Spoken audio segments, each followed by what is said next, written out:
2004 Honda Pilot, dual air conditioning, low on charge. Just finished the recovery using the Field Piece portable recovery machine. Have it on the Field Piece vacuum.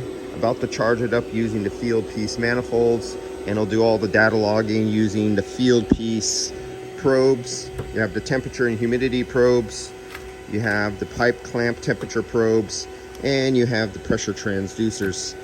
So let's get this thing charged. This takes 700 and focus, 750 grams.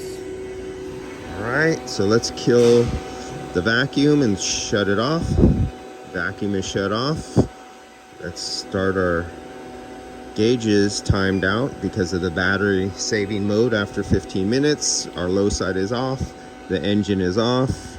Let's get it back to taking our pressures and temperatures. Okay, you can see our linked up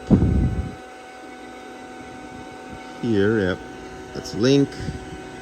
Come on, link. S-Man right there, you're gonna link it because I had it linked on to my other gauges, pressure transducer, so I put it back to this. All right, we're on liquid side of the bottle, liquid in the line. We want 750 grams. We have it zeroed out.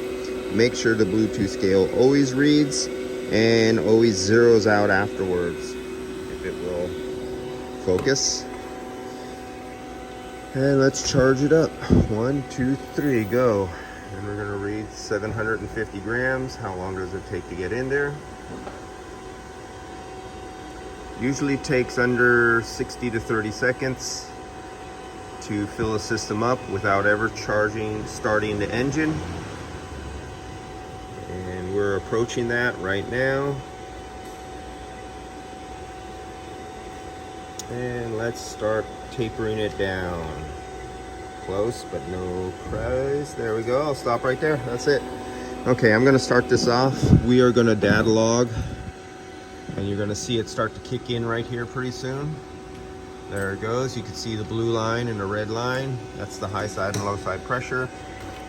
The hard cutoff expansion valve you see is keeping the pressure up on the high side. It doesn't bleed it all the way through the low side through the expansion valve. And so we'll record that. We'll come back after it stabilizes and you'll be able to see the recording.